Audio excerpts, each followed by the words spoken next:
தமிழ்நாட்டினுடைய கடன் 10 லட்சம் கோடியாக இருக்கக்கூடிய நிலையில மகளிர் உரிமை தொகைக்காக எவ்வளவு செலவினங்களை பண்ணலாம்? ஒன்னு செய்யலாமா? ஒரு நிமிஷம், எல்லாரும் அமைதியா இருங்க, கொஞ்சம் அமைதியா இருங்க. ஒன்னு செய்யலாம். இப்ப எல்லாரும் சைமல்டேனியஸா பேசினா ஒன்னு சரி வராது. நம்ம ஒன்னொன்னா கொஞ்சம் ஐம் ஷூர் எல்லாருமே ரேண்டமா நான் அப்படி எடுக்கிறேன் சொல்றோம். நீங்க அப்புறம் ஆரம்பிங்க, சரியா? ஓகே, ஒரு நிமிஷம் வெயிட் பண்ணுங்க. Just late. நீங்க ஆரம்பிங்க ஃபர்ஸ்ட், சொல்லுங்க.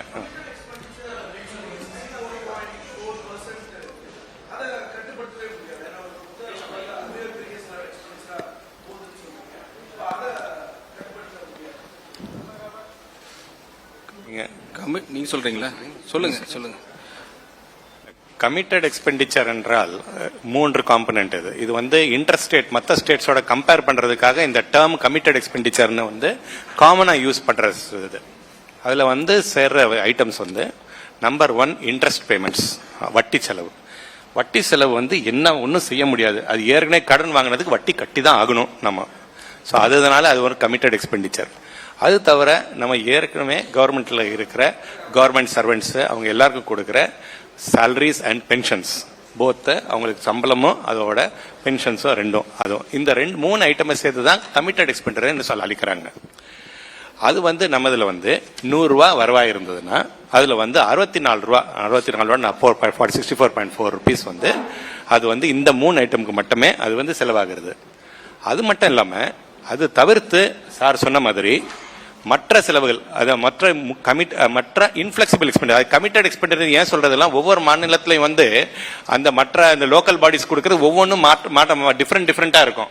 நம்ம மாநிலத்தில் ஒரு பர்சன்டேஜ் கொடுக்குறோம், இன்னொரு மாநிலத்தில் வேற மாதிரி. அது கம்பேர் பண்றதுக்கு அது காமன் வேர்ட்ஸ் யூஸ் பண்ணாதனால அதுவும் கமிட்டட் எக்ஸ்பெண்டிச்சர் தான் இனவே இன்ஃபிளெக்சிபிள். இப்போ நம்ம வந்து லோக்கல் பாடிஸ், அதாவது முனிசிபாலிட்டிஸுக்கு, ஊராட்சி ஒன்றியங்களுக்கு, ஊராட்சிகளுக்கு அதுக்கு நிதி பகிர்வு செய்வது வந்து நம்ம சட்டப்படி நம்ம பகிர்வு செய்யறோம். அது வந்து 23 ரூபாய், அது ஒரு இன்னொன்று. சோ இது ரெண்டு சேர்த்துனா 87 ரூபாய் எடுத்து. ஆனா வந்து நம்ம மொத்த செலவு பார்க்க போனீங்கன்னா அந்த 100 ரூபாய் வரவுக்கு மொத்த செலவு பார்த்தீங்கன்னா 145 ரூபாய் மொத்த செலவாகுது. அதாவது ஒவ்வொரு 100 ரூபாய்க்கும் 45 ரூபாய் பற்றாக்குறை இருக்குது. இதுல இந்த இதுல கணக்கு பாத்தீங்கன்னா இதுல வந்து நீங்க 64 ரூபாய், அதுக்கப்புறம் வந்து 23 ரூபாய், இது மொத்தம் 87 ரூபாய் எடுத்து. அது தவிர்த்து மற்ற நலத்திட்டங்கள், அது எந்த திட்டம் இது வந்து செலவு வந்து நல்லதா சரியில்லைன்னு யாருமே சொல்லல. எல்லா நலத்திட்டங்கள் தான் நாங்க சொல்றோம். நலத்திட்டங்கள், மற்ற சப்சிடிஸ், இதெல்லாம் வந்து நலத்திட்டங்களுக்கு எல்லாம் சேர்த்து பார்த்தீங்கன்னா ஒரு சப்சிடிஸ், மற்ற ஸ்கீம்ஸ் மற்ற எல்லா ஸ்கீம்ஸ் எல்லாம் கணக்கு எடுத்தாலும் 27 ரூபாய் செலவாது. அது தவிர்த்து வந்து இன்னொரு 18 ரூபாய், 28 ரூபாய் 40 ரூபாய் செலவாது. அப்பாங்கன்னா 127 ரூபாய் எடுத்து. இன்னொரு 18 ரூபாய் வந்து நம்ம வந்து இதுக்கெல்லாம் செலவு பண்றோம். மூலதன செலவுகள், ரோடு போடுறது, பில்டிங் கட்டுறது, இது எல்லாத்துக்கும் வந்து இன்னொரு 18 ரூபாய் செலவு பண்றோம்.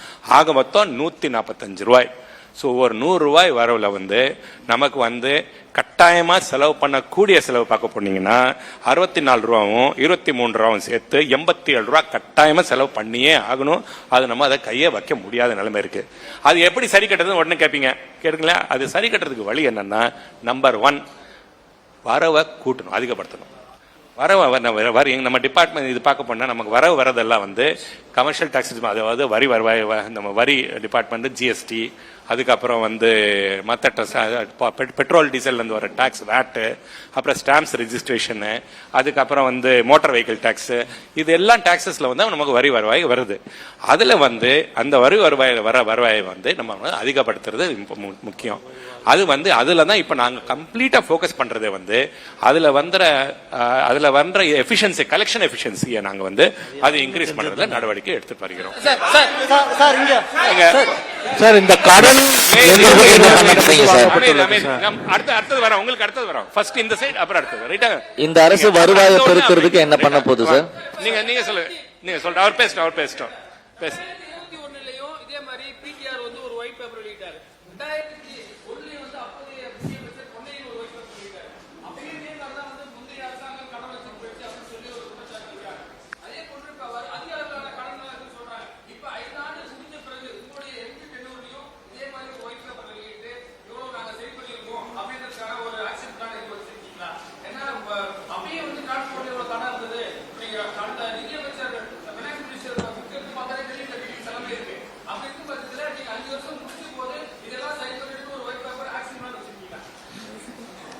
see இந்த இப்போ நாங்கள் அனௌன்ஸ் பண்ணது வந்து just facts what is available இந்த datas the CAG and RBI. அந்த அடிப்படையில் தான் நாங்கள் 2021 25, 26 வரைக்கும் ப்ரீ ஆக்சுவல் வரைக்கும் அனௌன்ஸ் பண்ணிட்டோம். பட் இதுக்கு ஃபிக்ஸிங் சொல்யூஷன் தான் இப்போ ஹானரபிள் சீஃப் மினிஸ்டர் எங்களுக்கு அட்வைஸ் கொடுத்துருக்காங்க. அதுக்கு வந்து கிளீன் கரப்ஷன் ஃப்ரீ கவர்மெண்ட், இது வந்து ரொம்ப முக்கியமான விஷயம். எங்கள் கவர்மெண்ட் ஃபர்ஸ்ட் மோட்டோவே அதுதான், ஹானரபிள் சீஃப் மினிஸ்டர் எங்களுக்கு அனௌன்ஸ் பண்ணது. So with this and revenue மொபைலைசேஷனில் கண்டிப்பாக அதை நாங்கள் கான்சன்ட்ரேட் பண்ணுவோம்.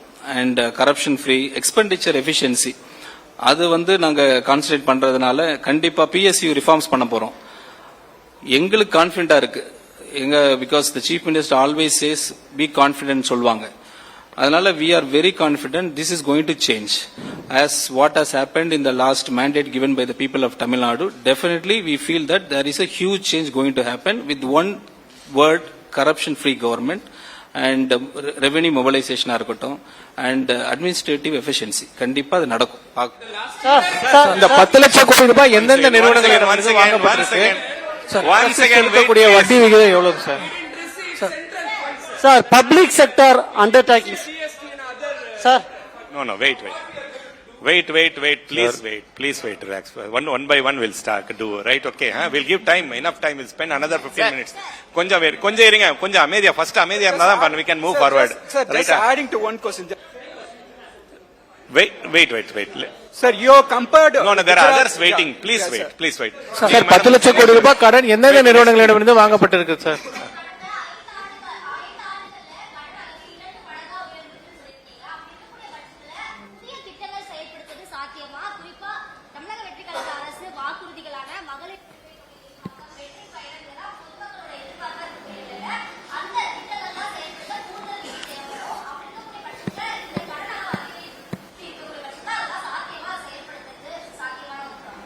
ஒரு நியாயமான கேள்வி. இந்த பொசிஷன் நீங்க பார்த்தீங்க. Let explain the position. And ஆரம்பத்தில் let us make it one thing absolutely clear. இந்த exercise is not to pinpoint at any previous regime. Let us be very clear about this point. ரைட்டுங்களா? Just position about what is the current position. Okay, இது மட்டும் இல்ல, sir சொன்ன மாதிரி ஏற்கனவே we are referring it to last 10-15 years. அவர் சொன்ன மாதிரி இது வந்து அந்த டைம்ல ஒரு ஒயிட் பேப்பர் இருந்தது, அதுக்கப்புறம் white paper. Yes, 2021-22 white paper பண்ண போதும் position what was brought was correct. We are not saying it was a wrong position. அப்பவும் situation was bad. Now the situation is worse. That is the limited point. Its position is today, position is worse. And position is worsening. Now we have to correct it. ரைட்டுங்களா? அது correct பண்றதுக்கு வந்து it is not going to be easy.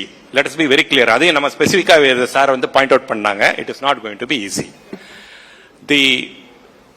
It is like having a disease. ஏற்கனவே sir சொன்ன மாதிரி ஒரு disease நம்மகிட்ட இருந்ததுன்னா அது ஒரே ஒரு ஹாஸ்பிட்டல் விசிட்ல உடனே அது சரியாகணும் நம்ம எதிர்பார்க்க முடியாது.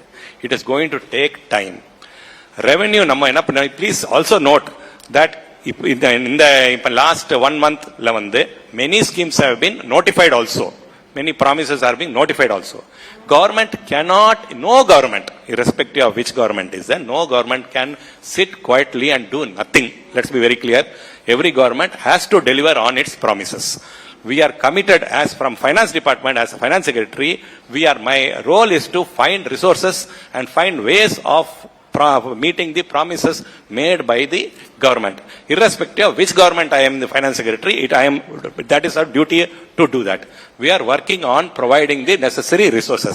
Let me finish. Right? Okay. So that is the direction in which we are moving. It will take time. Please also note that in the idhula namak point out which we pointed out was in the committed mattum illama ஏற்கனவே existing schemes business as usual scenario. அதாவது interim பட்ஜெட்னு ஒன்று நம்ம issue already publish பண்ணியிருக்கேன். அதில் வந்து it is a document, it is a budget with assumption of business as usual scenario. அதனால என்ன அர்த்தம்னா புதிய வரிகள், புதிய ரெவென்யூ கலெக்ஷன் மெக்கானிசம் எதுவும் போடக்கூடாது. உங்களுக்கு தெரியும்.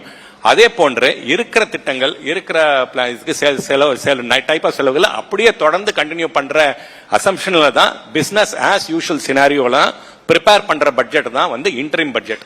அந்த இன்டரிம் பட்ஜெட்ல ஏற்கனவே பற்றாக்குறை 1.2 lakh crores இருந்திருக்கு. அதுக்கு மேல we have noticed that there are some important elements which have to be added. பார்க்க போனா 1.56 1.75 crores just to continue existing schemes. So அதுக்கு வந்து இன்க்ரீஸ் பண்ற, அதுக்கு வந்து தி பிஸ்கல் டெபிசிட் வந்து அதை வந்து ஃபண்டிங் பண்றது வந்து கடன்கள் வாங்கி தான் நம்ம பண்றோம். அந்த கடன்கள் வாங்குறது கூட ஸ்டேட் கவர்மெண்ட் வந்து, மாநில அரசு வந்து நினைச்சபடி போய் கடன் வந்து வாங்க முடியாது.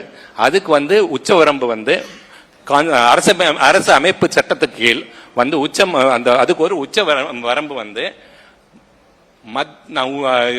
சென்ட்ரல் யூனியன் கவர்மெண்ட் ஒன்றிய அரசு வந்து பிக்ஸ் பண்றதுக்கு அவங்க தான் பிக்ஸ் பண்றாங்க.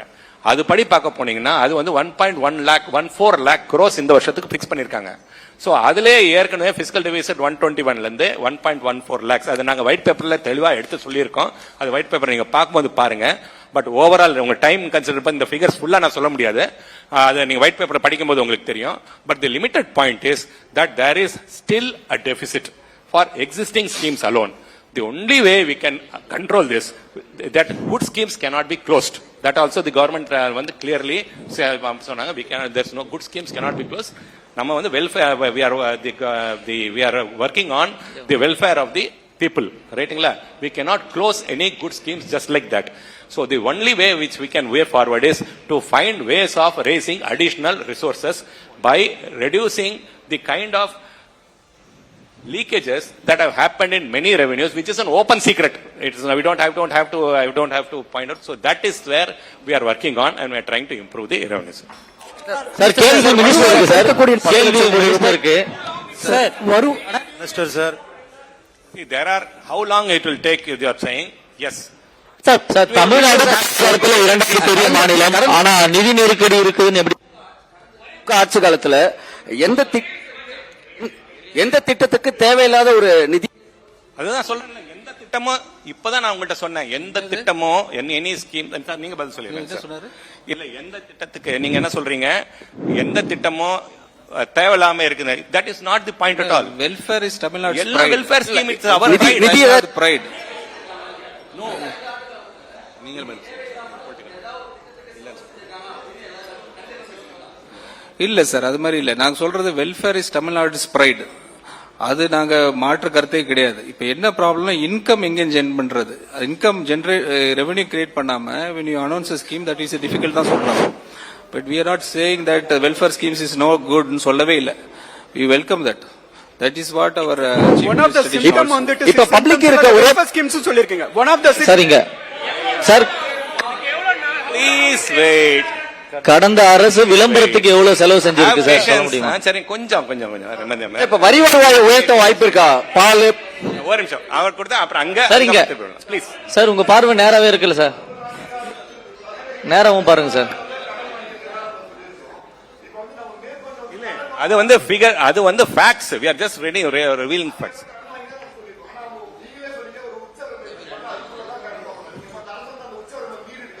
அத அமெண்ட்மென்ட் பண்ணிட்டு இருக்காங்களா சார்?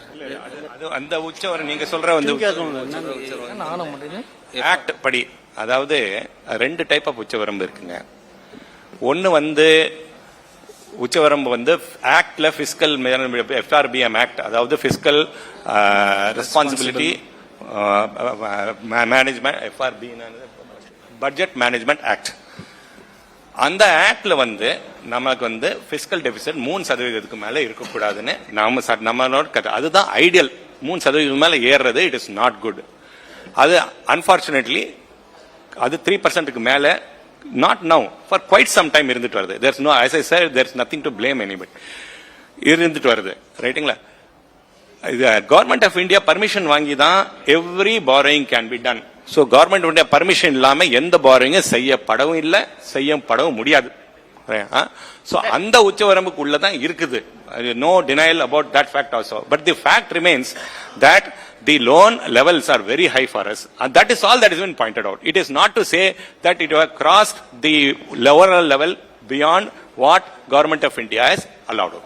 ரெவென்யூ பெருக்கக்கூடிய நிலையில சார் ரெவென்யூ சார் கடன் எங்க வாங்கிருக்கீங்க? சிட்டி சரிங்க, நேரா ஸ்ட்ரைட் பாருங்க சார். ரெவென்யூ பண்ணக்கூடிய நிலையில கடந்த சார் இங்க மினிஸ்டர் சார், கடந்த அரசு விளம்பரத்துக்கு எவ்வளவு செலவு செஞ்சிருக்குன்னு ஏதாவது டீடைல் இருக்கு, அதுல ஏதாவது தெளிவு கிடைக்குமா?